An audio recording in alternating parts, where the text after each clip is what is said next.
Assalamualaikum teman-teman. Hai, apa kabar nih?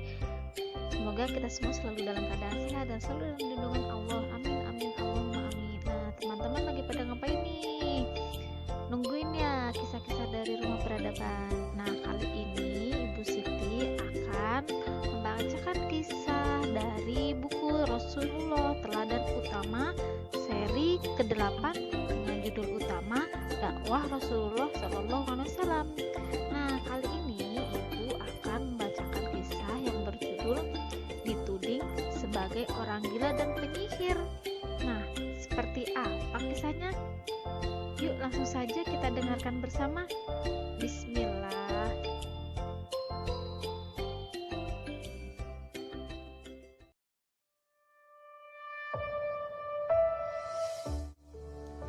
Dituding sebagai orang gila dan penyihir.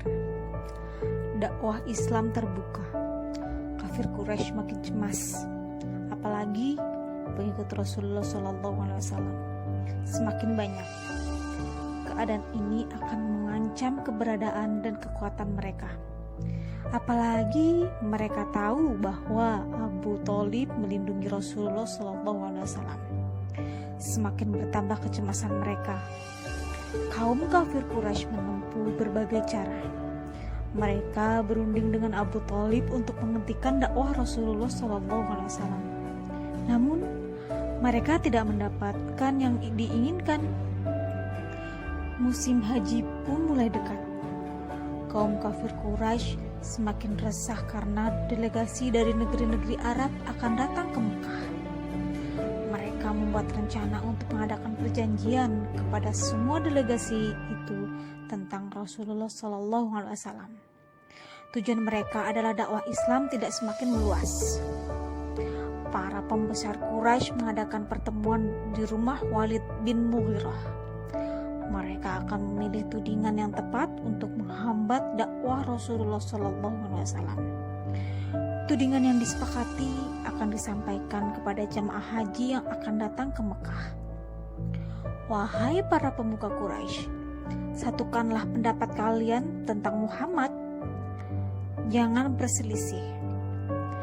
Perselisihan akan membuat kalian saling mendustakan pendapat. Seru Walid membuka pertemuan. Katakan kepada kami apa yang bisa menjadi acuan? Timpal mereka. Justru kalianlah yang harus memberikan pendapat tentang Muhammad, balas Walid. Kita katakan saja kalau Muhammad itu adalah seorang dukun, seru seorang pembesar Quraisy. Tidak, dia bukanlah seorang dukun. Kita telah mengenal banyak dukun.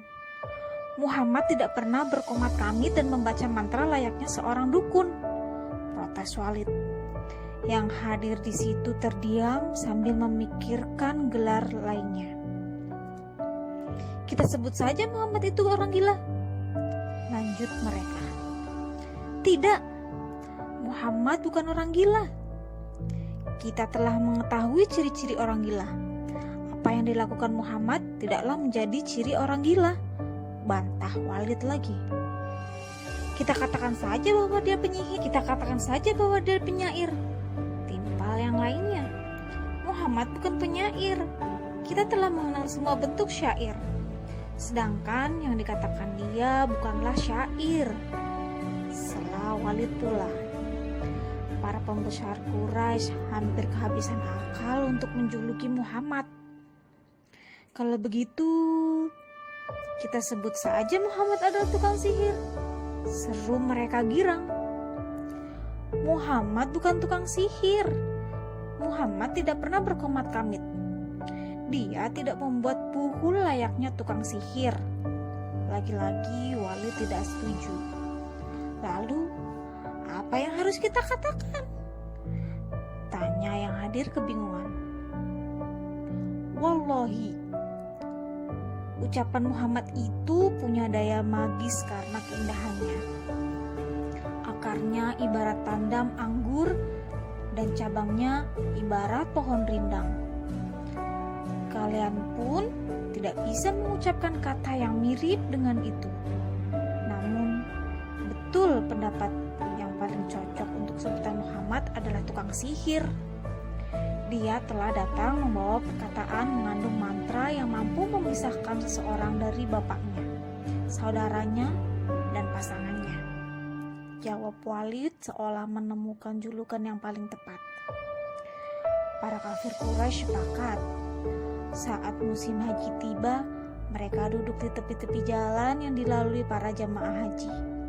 Mereka menfitnah Rasulullah SAW kepada semua yang melintas di jalan. Mereka menyebut Rasulullah SAW sebagai tukang sihir, pengarang mantra, pendusta, bahkan sebutan paling hina yaitu Muhammad adalah orang gila. Fitnah orang-orang Quraisy tidak menyurutkan semangat Rasulullah SAW. Beliau malah semakin bergiat berdakwah. Hari pelaksanaan ibadah haji tiba. Rasulullah SAW pergi ke tempat berkumpulnya para jemaah haji. Rasulullah SAW mengajak mereka untuk memeluk Islam. Wahai kalian semua, katakanlah tiada Tuhan selain Allah dan kalian akan beruntung, seru Rasulullah SAW. Apakah mereka akan mengikuti ajakan Rasulullah SAW? Nantikan terus kisah-kisah selanjutnya.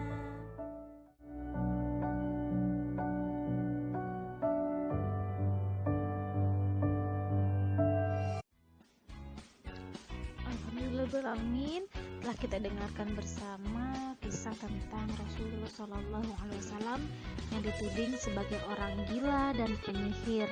Nah, dalam wahyu Allah yaitu Al-Quran dalam surat Al-Haqqah ayat 40-43 yang berbunyi, sesungguhnya ia Al-Quran itu benar-benar wahyu yang diturunkan kepadanya, Rasul yang mulia, dan ia Al-Quran bukanlah perkataan seorang penyair. Sedikit sekali kamu beriman kepadanya, dan bukan pula perkataan tukang tenung. Sedikit sekali kamu mengambil pelajaran darinya. Ya, Al-Quran adalah wahyu yang diturunkan dari Tuhan seluruh alam. Surat Al-Haqqah ayat 40-43. Nah, sekian berkisah kali ini. Semoga kita semua dapat mengambil hikmah dari kisah tadi ya. Cukupkan sekian. Billahi taufiq wal hidayah. Wassalamualaikum warahmatullahi wabarakatuh.